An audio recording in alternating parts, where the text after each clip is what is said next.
Buenos días, buenas tardes, buenas noches. Un mundo con opinión. Mi nombre es Juan Camborda, soy periodista y profesor universitario. Y hoy vamos a tratar 3 temas. La mujer y sus luchas por la emancipación, nuevo conflicto de este siglo, la guerra entre Rusia y Ucrania, y finalmente, ¿le darán la confianza al gabinete de Aníbal Torres? La agenda es un poco amplia y trataremos de hacerlo lo más resumido posible.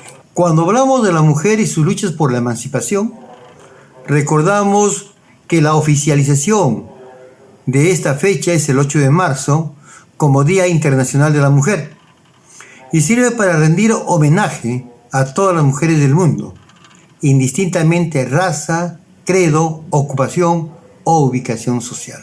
Esto lo consiguieron un grupo especial de mujeres, las mujeres trabajadoras identificadas con las ideas socialistas que lucharon por sus derechos desde el siglo XIX y hasta la primera mitad del siglo XX, cuando por fin consiguieron que se les reconozca sus derechos políticos, económicos, civiles y culturales. Son muchos los nombres de estas mujeres en el mundo, todas socialistas, pero es bueno recordar a algunas de ellas.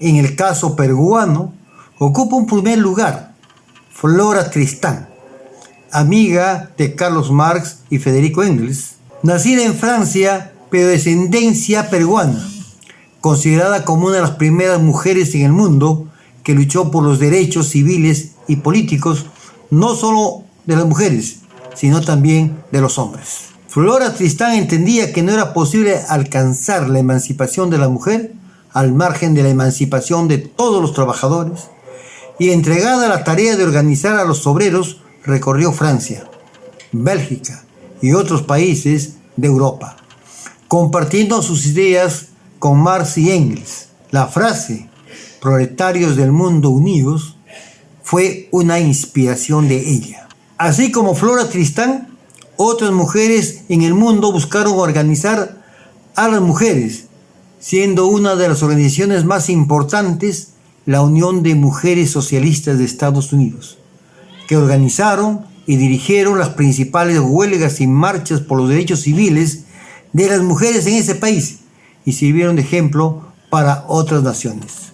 La celebración del Día Internacional de la Mujer Trabajadora fue una propuesta de la socialista Clara Zetkin en las conferencias internacionales de las mujeres socialistas que se realizaron en Europa en 1907 y 1910, exigiendo el derecho al voto, el mantenimiento de la paz, contra la carestía del costo de vida y por los seguros sociales para las mujeres y los niños.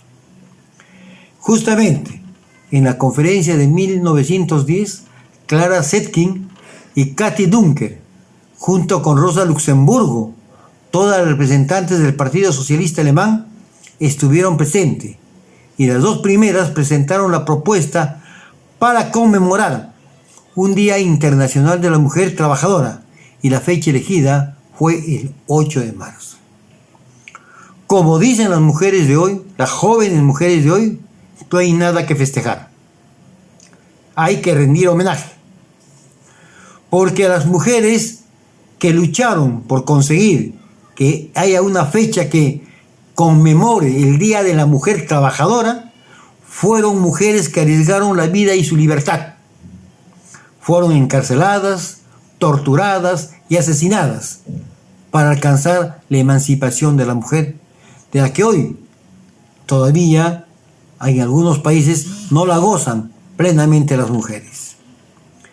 Y vale señalar que estas mujeres socialistas se reunieron también para protestar contra la amenaza de guerra que se cernía en Europa en 1910, porque ellas se dieron cuenta que los imperios se estaban preparando nuevamente para repartirse el mundo y generó la primera gran guerra mundial. Y las mujeres estuvieron en contra de esta guerra. Y hablando de la guerra, hoy estamos en otro conflicto de este siglo, la guerra entre Rusia y Ucrania. el siglo que estamos viviendo no es un siglo pacífico. Es la continuación del siglo XX y de los horrores que se cometieron en esa centuria. 2 guerras mundiales, la Primera y la Segunda Guerra Mundial, una guerra terrible, la de Vietnam, en la que se arrojaron más bombas que en toda la Segunda Guerra Mundial en un territorio mucho más pequeño. En este siglo no podemos olvidar que Afganistán e Irak fueron destruidos por los ejércitos de la OTAN. Esta misma alianza militar es la responsable de la guerra de los Balcanes, que llevó a la destrucción de la ex Yugoslavia y causó una gran tragedia humanitaria. Hoy Europa quiere olvidar a Siria y Yemen, destruidas por los mercenarios de Arabia Saudita con el beneplácito de la OTAN, como olvida los crímenes contra la humanidad cometidos en nombre de la civilización occidental y cristiana. Nos preocupa la suerte de los palestinos, amenazados por la limpieza étnica que comete a diario Israel contra la población que vive en la Franja de Gaza, a lo que se ha reducido el territorio palestino usurpado por Israel. Pero en la historia la lista es larga y viene desde el siglo XVI. Los genocidios en América del Norte, Centro y Sur, en África, en el Extremo Oriente, en el Cercano Oriente, en la India y en general en todos los países y naciones y pueblos que fueron conquistados a sangre y fuego por los imperios europeos, fue para apoderarse de sus recursos naturales y para esclavizar a sus pobladores. Nuevamente parece que los imperios se enfrentan, pero las noticias que nos llegan solo ponen como el monstruo al presidente de Rusia y olvidan los 14.000 muertos, todos ellos asesinados por grupos paramilitares de orientación neonazi que actúan impunemente en Ucrania. De eso no informa la prensa occidental, que es la única que llega al Perú. Para Occidente, desde la caída del Imperio Romano, hace más de 1500 años, su enemigo es Oriente. Y siempre han soñado los imperios occidentales, desde los reyes suecos del siglo XVII, Napoleón en el siglo XIX y Hitler en el siglo XX, de exterminar o convertir a los eslavos en sus esclavos y a las estepas rusas y ucranianas en sus graneros. ¿En qué terminará esta guerra?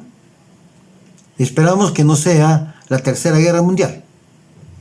Einstein decía que una guerra nuclear será el fin de la civilización y la Cuarta Guerra será a palazos y pedradas. ¿Le darán la confianza al gabinete de Aníbal Torres? Finalmente, estamos a la espera de los resultados desde el Congreso sobre la presentación del cuarto gabinete del gobierno de Pedro Castillo, el que preside Aníbal Torres. Lo hace llevando a cuestas a varios ministros cuestionados, siendo el más visible el de Salud, por su cercanía con Vladimir Cerrón. Es una situación que se repite desde el primer gabinete. La incertidumbre de si le dan o no el voto de confianza, y para eso necesita 66 votos. La confianza la necesitan no solo el Ejecutivo, también los congresistas para garantizar los 4 años y 5 meses restantes de su mandato congresal. Nuevos protagonistas aparecen en el entorno de Pedro Castillo que lo debilita más en su condición de presidente y que pueden utilizarlo para acusarlo por incapacidad moral. Y como en el caso de Alejandro Toledo, aparecen los sobrinos y se sospecha que están involucrados en actos de corrupción. ¿Le dará la confianza? Si no le da la confianza a Pedro Castillo, buscará un segundo gabinete impresentable para forzar una segunda negación de confianza y cerrar el Congreso.